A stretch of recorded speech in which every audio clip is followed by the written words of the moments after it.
14वीं शताब्दी ईस्वी भारतीय उपमहाद्वीप दिल्ली सल्तनत के अधीन था। मोहम्मद बिन तुगलक 1325 से 1351 के बीच दिल्ली का सुल्तान था और दिल्ली सल्तनत अपने चरम पर थी। लेकिन इतनी विशाल सल्तनत को चलाना भी बहुत मुश्किल था और सुल्तान मोहम्मद बिन तुगलक द्वारा ली गई कुछ नीतियां और निर्णय उनके गवर्नर को पसंद नहीं थे। इस वजह से उनके कई गवर्नरों ने विद्रोह करना शुरू कर दिया। दिल्ली सल्तनत से स्वतंत्रता की घोषणा करने वाले सबसे पहले गवर्नरों में से एक दक्कन के गवर्नर अलाउद्दीन बामन शाह थे। उसने 1347 में स्वतंत्रता की घोषणा की और बामनी सल्तनत की स्थापना की। यह दिल्ली सल्तनत के अंत की शुरुआत थी और नई सल्तनतें स्थापित हो रहे थे। 1365 में बामनी सल्तनत के जनरल में से एक मालिक राजा ने बामनी सुल्तान के खिलाफ विद्रोह किया, लेकिन उसका यह विद्रोह असफल रहा और उसे भागना पड़ा। बाद में 1370 में दिल्ली के सुल्तान फिरोज शाह तुगलक ने मालिक राजा को थालनेर का क्षेत्र दिया। कुछ ही वर्षों में मालिक राजा ने अपनी खुद की एक सेना बनाई और 1382 में वह एक स्वतंत्र सुल्तान बन गया और खानदेश सल्तनत की स्थापना की। 1392 में मालवा के गवर्नर दिलावर खान ने दिल्ली सल्तनत से स्वतंत्रता की घोषणा की और मालवा सल्तनत की स्थापना की। उसी वर्ष दिल्ली के सुल्तान फिरोज शाह तुगलक ने मुजफ्फर शाह को गुजरात का गवर्नर नियुक्त किया। खानदेश के सुल्तान मालिक राजा ने गुजरात पर हमला किया और सुल्तानपुर और नंद दरबार पर कब्जा कर लिया था, लेकिन गुजरात के गवर्नर मुजफ्फर शाह ने जवाबी आक्रमण किया और खानदेश सुल्तान मालिक राजा को सुल्तानपुर और नंद दरबार वापस करना पड़ा। 1399 में मालिक राजा की मृत्यु हो गई और उसका बेटा नासिर खान खानदेश का सुल्तान बना। इसी बीच गुजरात में मुजफ्फर शाह को उनके ही बेटे तातर खान ने जेल में डाल दिया, लेकिन 1404 में तातर खान की मृत्यु हो गई और उनके पिता मुजफ्फर शाह को जेल से रिहा कर दिया गया।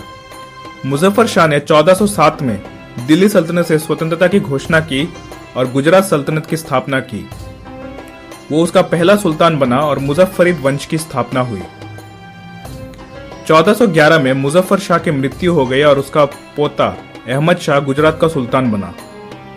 अहमद शाह के गुजरात के सुल्तान बनने के बाद उसे कई विद्रोहों का सामना करना पड़ा। गुजरात में हो रहे इन विद्रोह के वजह से मालवा का सुल्तान इसका लाभ उठाया और उसने गुजरात सल्तनत पर आक्रमण कर दिया, लेकिन मालवा सल्तनत की सेना की हार हुई और उसके बाद 1417 में मालवा सल्तनत ने फिर से खानदेश सल्तनत के साथ मिलकर गुजरात सल्तनत पर आक्रमण किया, लेकिन इस बार भी मालवा सल्तनत की हार हुई। मालवा सल्तनत के इन आक्रमणों के वजह से गुजरात सुल्तान अहमद शाह ने मालवा सल्तनत पर आक्रमण किया और उसके कई क्षेत्रों को नष्ट कर दिया था। 1458 में महमूद बेगाड़ा गुजरात का सुल्तान बना। महमूद बेगाड़ा ने गुजरात सल्तनत का विस्तार किया। उनके शासनकाल के दौरान पुर्तगाली भारत पहुंचे और मालाबार तट पर कई किले बनाने शुरू कर दिए। पुर्तगाली एशिया के स्पाइस ट्रेड को भी डोमिनेट करने लगे। पुर्तगालियों के कारण गुजरात सल्तनत इजिप्ट के ममलुक सल्तनत और अन्य अफ्रीकी राज्यों के साथ वो व्यापार नहीं कर पा रहे थे। इसलिए गुजरात के सुल्तान महमूद बेगाड़ा ने ममलुक सल्तनत और कैलिकट के राजा से मदद मांगी। संयुक्त गुजरात ममलुक नौसेना ने 1508 में चौल की लड़ाई में पुर्तगाली नौसेना को हरा दिया था, लेकिन उसके अगले ही साल 1509 में पुर्तगाली नौसेना ने दुई की लड़ाई में संयुक्त गुजरात ममलुक नौसेना को हरा दिया। दीव की लड़ाई इतिहास की एक महत्वपूर्ण लड़ाइयों में से गिना जाता है, क्योंकि दीव की जीत के बाद एशियाई समुद्रों में यूरोपीय वर्चस्व की शुरुआत हुई। 1511 में महमूद बेगाड़ा की मृत्यु हो गई और उसका बेटा मुजफ्फर शाह द्वितीय गुजरात का सुल्तान बना। मुजफ्फर शाह के शासन के दौरान मेवाड़ के राजा राणा सांगा ने 1519 में संयुक्त गुजरात मालवा सल्तनत की सेना को हराया था और उसके अगले ही वर्ष 1520 में राणा सांगा ने गुजरात सल्तनत में प्रवेश किया और उसकी सेना को हरा दिया। इसके बाद गुजरात सल्तनत बहुत ही ज्यादा कमजोर हो गई थी। वहीं उत्तर में दिल्ली के सुल्तान इब्राहिम लोदी 1526 में बाबर के अधीन मुगल सेना से हार गया। दिल्ली सल्तनत समाप्त हो गई थी और मुगल साम्राज्य की स्थापना हुई।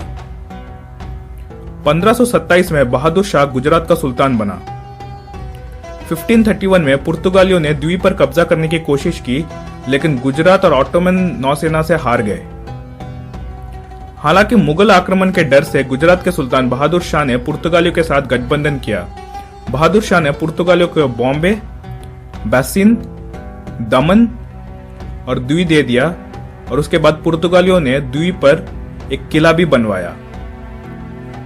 1535 में मुगल बादशाह हुमायूं ने गुजरात सल्तनत और मालवा सल्तनत पर आक्रमण किया, लेकिन अगले ही वर्ष 1536 में गुजरात सल्तनत ने मुगलों को पराजित किया और 1537 में मालवा सल्तनत ने भी मुगलों को हरा दिया था। मुगलों पर जीत के बाद गुजरात के सुल्तान बहादुर शाह दीव को पुर्तगालियों से वापस लेना चाहते थे, लेकिन इसके बजाय एक बैठक के दौरान बहादुर शाह को पुर्तगालियों ने मार डाला। बहादुर शाह का कोई बेटा नहीं था, इसलिए उनके भतीजे मीरान मोहम्मद शाह, जो खानदेश का सुल्तान था, उसको गुजरात का सुल्तान बनने के लिए कहा गया, लेकिन गुजरात जाते समय ही उसकी मृत्यु हो गई थी। सो इस वजह से बहादुर शाह का एक और भतीजा महमूद शाह तृतीय, उसको गुजरात का सुल्तान बनना पड़ा। महमूद शाह द्वीप को पुर्तगालियों से वापस लेना चाहता था, इसलिए उसने ऑटोमन साम्राज्य से मदद मांगी, लेकिन संयुक्त गुजरात ऑटोमन शक्ति को पुर्तगालियों ने 1538 में हरा दिया। 1540 में उत्तर में शेरशाह सूरी ने मुगल साम्राज्य को हराया। 1542 में शेरशाह सूरी ने मालवा सल्तनत पर आक्रमण किया और शुजात खान को मालवा का गवर्नर नियुक्त किया, लेकिन 1555 में मुगलों द्वारा सूर साम्राज्य की हार के बाद शुजात खान का बेटा बाज बहादुर मालवा का सुल्तान बन गया। गुजरात में सुल्तान महमूद शाह की मृत्यु के बाद अस्थिरता का दौर था, लेकिन 1561 में मुजफ्फर शाह तृतीय गुजरात का सुल्तान बना। उसी वर्ष 1561 में मुगल बादशाह अकबर ने मालवा सल्तनत पर आक्रमण किया। मालवा सल्तनत की सेना हार गई और सुल्तान बाज बहादुर खानदेश सल्तनत में भाग गए। इसके बाद मुगलों ने खानदेश सल्तनत पर हमला किया और फिर खानदेश के सुल्तान मीरान मुबारक खान ने बरार सल्तनत से मदद मांगी। इसके बाद संयुक्त खानदेश बरार सल्तनत की सेना ने मुगलों को हराया और फिर बाज बहादुर ने अपनी सल्तनत वापस ली और वो फिर से मालवा का सुल्तान बन गया। लेकिन अगले ही साल 1562 में मुगल बादशाह अकबर ने मालवा सल्तनत पर फिर से आक्रमण किया और उसकी सेना को हरा दिया और इस बार मालवा मुगल साम्राज्य के अधीन एक प्रांत बन गया। 1572 में अकबर ने गुजरात सल्तनत पर आक्रमण किया। गुजरात सल्तनत की हार हुई और गुजरात के सुल्तान मुजफ्फर शाह को पकड़ लिया गया और उसे आगरा ले जाया गया। लेकिन 1583 में मुजफ्फर शाह गुजरात भाग गया और अपनी सल्तनत को मुगलों से वापस ले लिया, लेकिन एक बार फिर गुजरात सल्तनत 1584 में मुगलों से हारे।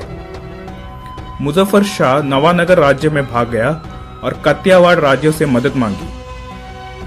भुचर मोरी की लड़ाई जुलाई 1591 में कतियावाड़ सेना और मुगलों के बीच लड़ी गई थी। मुगल सेना की जीत हुई और गुजरात के अंतिम सुल्तान मुजफ्फर शाह मारा गया और यह गुजरात सल्तनत का अंत था। 1591 में खानदेश के सुल्तान राजा अली खान ने मुगलों से डरकर उनके साथ शांति समझौता किया। 1597 में राजा अली खान की मृत्यु के बाद उसका बेटा कदर खान खानदेश का सुल्तान बना और उसके बाद उसने मुगलों के साथ शांति भी तोड़ दी। इस वजह से 1599 में मुगल बादशाह अकबर ने खानदेश पर आक्रमण किया और खानदेश की सेना की हार के बाद कादर खान ने मुगलों के सामने आत्मसमर्पण कर दिया। लेकिन असीरगढ़ का किला अभी भी खानदेश के एक जनरल याकूत खान के अधीन था। अंत में याकूत खान 17 जनवरी 1601 को हार गया और खानदेश मुगल साम्राज्य के अधीन एक प्रांत बन गया।